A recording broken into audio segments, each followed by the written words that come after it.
ಎಲ್ಲರಿಗೂ ಆತ್ಮೀಯ ಸ್ವಾಗತ. ಇಂದಿನ ವಿಡಿಯೋದಲ್ಲಿ ದುರ್ಗಮಾಸೂರನನ್ನು ಕೊಂದ ರಹಸ್ಯ ಮತ್ತು ಬಾದಾಮಿಯ ಶ್ರೀ ಬನಶಂಕರಿ ದೇವಿಯ ಮುಂಭಾಗದಲ್ಲಿರುವ ಹರಿದ್ರಾ ತೀರ್ಥದ ಬಗ್ಗೆ ಯಾರೂ ಹೇಳದ ಕಥೆಯನ್ನು ಈ ಒಂದು ವಿಡಿಯೋದಲ್ಲಿ ತಿಳಿದುಕೊಳ್ಳೋಣ. ಸರ್, ಬಾದಾಮಿ ಬನಶಂಕರಿ ದೇವಸ್ಥಾನದ ಮುಂಭಾಗದಲ್ಲಿ ಒಂದು ಹೊಂಡವಿದೆ. ಅದಕ್ಕೆ ಹರಿದ್ರಾ ತೀರ್ಥ ಎಂದು ಕರೆಯುತ್ತಾರೆ. ಆದರೆ ಅದು ಹೇಗೆ ನಿರ್ಮಾಣವಾಯಿತು ಗೊತ್ತಾ? ಅದಕ್ಕೆ ಒಂದು ಸಣ್ಣ ಕಥೆ ಇದೆ. ಅದು ಒಂದು ರಾಕ್ಷಸನನ್ನು ಕೊಂದು ಜಾಗದಿಂದ ನಿರ್ಮಾಣವಾಯಿತು. ಹಾಗಾದರೆ ಯಾರು ಆ ರಾಕ್ಷಸ? ಯಾಕೆ ಅಮ್ಮನವರು ಅವನನ್ನು ಕೊಂದರು? ಈ ರಹಸ್ಯ ಇವತ್ತು ಹೇಳುತ್ತೇನೆ. ಸಂಪೂರ್ಣವಾಗಿ ವಿಡಿಯೋವನ್ನು ನೋಡ್ರಿ, ಕೊನೆಗೆ ರಹಸ್ಯ ನಿಮಗೆ ತಿಳಿಯುತ್ತದೆ. ಸಾವಿರಾರು ವರ್ಷಗಳ ಹಿಂದೆ ದುರ್ಗಮಾಸೂರ ಅನ್ನೋ ರಾಕ್ಷಸ ಇದ್ದನು. ಅವನು ವರ ಪಡೆದು ಎಲ್ಲ ದೇವತೆಗಳನ್ನು ಸೋಲಿಸಿದನು. ಭೂಮಿಯ ಮೇಲೆ ಮಳೆ ನಿಂತು ಹೋಯಿತು. ಬರಗಾಲ ಉಂಟಾಯಿತು. ಜನರೆಲ್ಲರೂ ಆಗ ಕಂಗಾಲಾದರು. ಆಗ ಎಲ್ಲ ಮುನಿಗಳು ದೇವಿ ಶ್ರೀ ಶಾಕಂಭರಿ ದೇವಿಯನ್ನು ಪ್ರಾರ್ಥನೆ ಮಾಡಿದರು. ದೇವಿ ಭೂಮಿಗೆ ಬಂದಳು. ಶಾಕಂಭರಿ ದೇವಿ ಮತ್ತು ದುರ್ಗಮಾಸೂರನ ಮಧ್ಯೆ ಭಯಂಕರವಾದಂಥ ಯುದ್ಧ ಆಯಿತು. ಕೊನೆಗೆ ದೇವಿ ತನ್ನ ತ್ರಿಶೂಲದಿಂದ ಅವನನ್ನು ಸಂಹಾರ ಮಾಡಿದಳು. ಆ ರಾಕ್ಷಸನ ದೇಹದಿಂದ ಹರಿದು ರಕ್ತ ಬಿದ್ದು ಜಾಗದಲ್ಲಿ ಈ ಹೊಂಡ ಉದ್ಭವವಾಯಿತೆಂದು ಭಕ್ತರ ನಂಬಿಕೆಯಾಗಿದೆ. ಶ್ರೀ ಬನಶಂಕರಿ ದೇವಿ ತನ್ನ ದೇಹದಿಂದ ಸೃಷ್ಟಿ ಮಾಡಿದ ತರಕಾರಿ ಅರಿಶಿನದಿಂದ ಜನರ ಹಸಿವು ನೀಗಿಸಿದ್ದು. ಸ್ಕಂದ ಪುರಾಣದ ಪ್ರಕಾರ ಭೂಮಿಯ ಮೇಲೆ ಬರಗಾಲು ಬಂದಾಗ ದೇವಿಯು ತನ್ನ ಶರೀರದಿಂದ ತರಕಾರಿ ಹಾಗೂ ಧಾನ್ಯಗಳನ್ನು ಶಾಖ ಸೃಷ್ಟಿಸಿ ಜಗತ್ತನ್ನು ಸಲುಹಿದ್ದರಿಂದ ಅವಳಿಗೆ ಅಂದರೆ ಈ ದೇವಿಗೆ ಶಾಕಂಭರಿ ದೇವಿ ಎಂಬ ಹೆಸರು ಬಂದಿತು. ಶಾಕಂಭರಿ ಮಹಾದೇವಿ ಸರ್ವ ರೋಗ ನಿವಾರಿಣಿ, ದಾರಿದ್ರ್ಯ ನಾಶಿನಿ, ಮಾತಾ ಬನಶಂಕರಿ ನಮೋಸ್ತುತಿ. ವನದುರ್ಗೆ ಮಹಾಮಾಯೆ, ಭಕ್ತ ರಕ್ಷಣಾ ತತ್ಪರೆ, ಬಾದಾಮಿ ಪುರವಾಸಿನಿ, ಶ್ರೀದೈವೋ ನಮೋ ನಮಃ ಎಂದು ಶ್ರೀ ಬಾದಾಮಿಯ ಬನಶಂಕರಿ ದೇವಿಯ ಶ್ಲೋಕವನ್ನು ಪಠಿಸುತ್ತಾ ಇಂದು ಬಾದಾಮಿಯಿಂದ 5 ಕಿಲೋಮೀಟರ್ ದೂರದಲ್ಲಿರುವ ಶ್ರೀ ಬನಶಂಕರಿ ದೇವಿ ಅಮ್ಮನವರ ದೇವಸ್ಥಾನದ ಮುಂಭಾಗದಲ್ಲಿ ಅತ್ಯಂತ ಪವಿತ್ರವಾದ ಮತ್ತು ಭವ್ಯವಾದ ಹೊಂಡವಿದೆ. ಅದಕ್ಕೆ ಕಲ್ಯಾಣಿ, ಪುಷ್ಕರಣಿ ಮತ್ತು ಹರಿದ್ರಾ ತೀರ್ಥ, ಅದರ ಜೊತೆಯಲ್ಲಿ ಪ್ರಾಚೀನ ಕಾಲದಲ್ಲಿ ಈ ಹೊಂಡಕ್ಕೆ ಹರಿಶ್ಚಂದ್ರ ತೀರ್ಥ ಎಂದು ಕರೆಯುತ್ತಾರೆ. ನಂತರ ಕಾಲಕ್ರಮೇಣ ಸ್ಥಳೀಯವಾಗಿ ಆಡು ಭಾಷೆಯಲ್ಲಿ ಈ ಹೊಂಡಕ್ಕೆ ಹರಿದ್ರಾ ತೀರ್ಥ ಎಂದು ಬದಲಾಗಿದೆ. ಜಾತ್ರೆಯ ಸಮಯದಲ್ಲಿ ಸ್ಥಳೀಯರು ತಮ್ಮ ನವಜಾತ ಶಿಶುಗಳ ಆರೋಗ್ಯಕ್ಕಾಗಿ ಮತ್ತು ಕುಟುಂಬ ಕಲ್ಯಾಣಕ್ಕಾಗಿ ಬಾಳೆ ಎಲೆಯಿಂದ ಮಾಡಿದ ಸಣ್ಣ ದೋಣಿಗಳಲ್ಲಿ ದೀಪಗಳನ್ನು ನೀರಿನಲ್ಲಿ ಈ ಹೊಂಡದಲ್ಲಿ ತೇಲಿಬಿಡುತ್ತಾರೆ.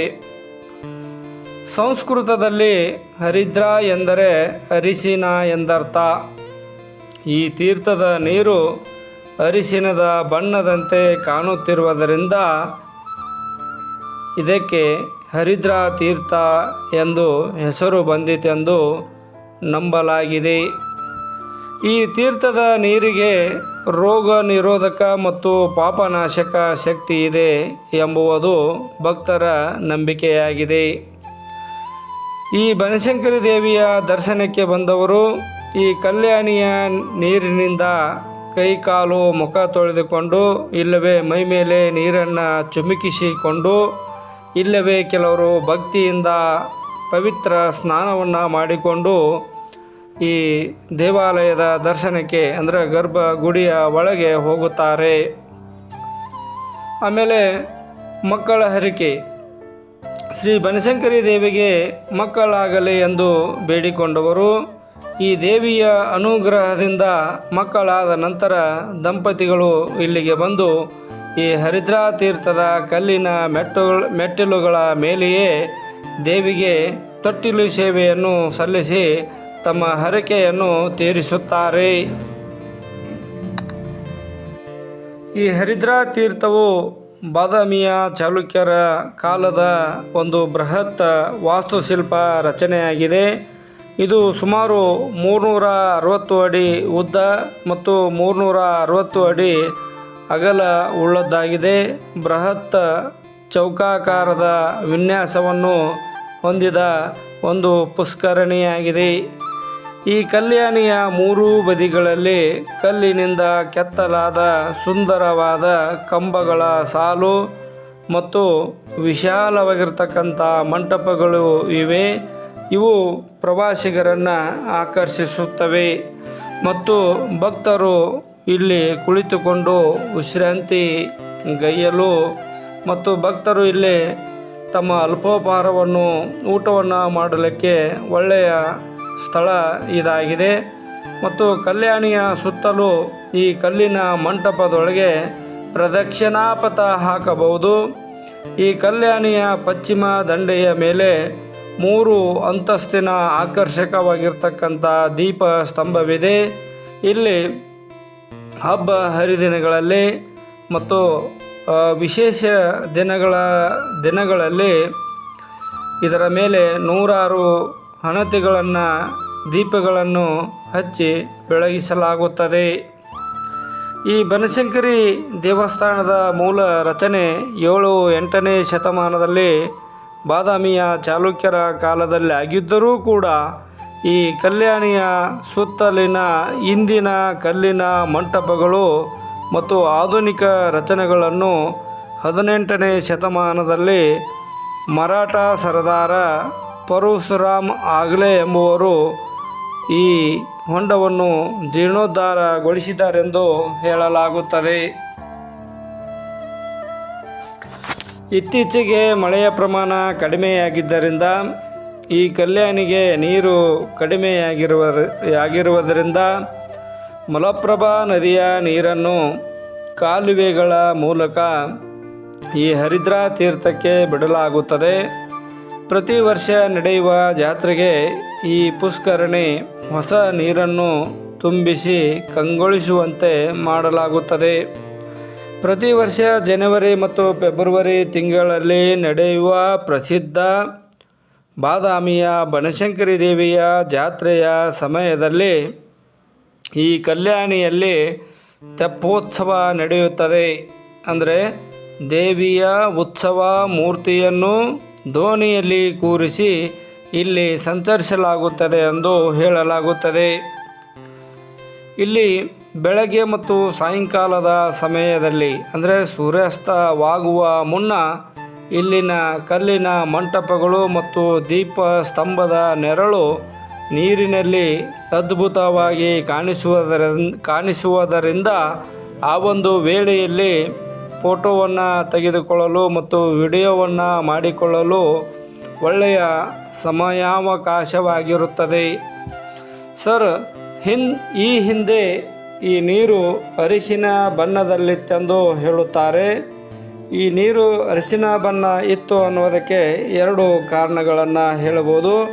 ಒಂದು, ಕೆರೆ ಈ ಹೊಂಡದ ತಳದಲ್ಲಿ ಅರಿಶಿನದ ನಿಕ್ಷೇಪ ಇರಬಹುದು. ಇಲ್ಲವೇ 2, ದೇವಸ್ಥಾನದಲ್ಲಿ ದೇವರ ಪೂಜೆಗಾಗಿ ಬಳಸಿದ ಅರಿಶಿನದ ಅಭಿಷೇಕದಿಂದ ಈ ರೀತಿ ಬಣ್ಣ ಬರುತ್ತಿರಬಹುದು. ಏಕೆಂದರೆ ದೇವರ ಮೂರ್ತಿಯನ್ನು ಅರಿಶಿನದಿಂದ ತೊಳೆದು ಪವಿತ್ರ ನೀರನ್ನು ಈ ಕಲ್ಯಾಣಿಗೆ ಹಾಕಲಾಗುತ್ತದೆ. ಭಕ್ತರು ಕೂಡ ಪೂಜೆಯಲ್ಲಿ ಅರಿಶಿನವನ್ನು ಹೆಚ್ಚಾಗಿ ಪೂಜೆಗಾಗಿ ಬಳಸುತ್ತಾರೆ. ಆದರೆ ಈಗ ಕಾಲ ಬದಲಾಗಿದೆ, ನೀರಿನ ಮೂಲ ಬದಲಾಗಿದೆ. ಹಾಗಾಗಿ ಅರಿಶಿಣದ ಬಣ್ಣ ಕಮ್ಮಿಯಾಗಿದೆ. ಆದರೆ ಹೆಸರು ಮಾತ್ರ ಹರಿದ್ರಾ ತೀರ್ಥ ಅಂತ ಇನ್ನೂ ಹಾಗೆ ಉಳಿದುಕೊಂಡಿದೆ. ಈ ಬಾದಾಮಿ ಬನಶಂಕರಿ ಹರಿದ್ರಾ ತೀರ್ಥ ಯಾರೂ ಹೇಳಿದ ಕತೆ ನಿಮಗೆ ಇಷ್ಟ ಆದರೆ ಕಮೆಂಟ್ಸ್ನಲ್ಲಿ ಜೈ ಬನಶಂಕರಿ ಎಂದು ಬರೆಯಿರಿ. ಸರ್, ಇನ್ನಷ್ಟು ಇಂತಹ ರಹಸ್ಯ ಮತ್ತು ಕುತೂಹಲಕಾರಿ ವಿಡಿಯೋಗಳಿಗಾಗಿ ನಮ್ಮ ಚಾನಲನ್ನು ಸಬ್ಸ್ಕ್ರೈಬ್ ಮಾಡಿರಿ ಸರ್. ಎಲ್ಲರಿಗೂ ತುಂಬು ಹೃದಯದ ಧನ್ಯವಾದಗಳು.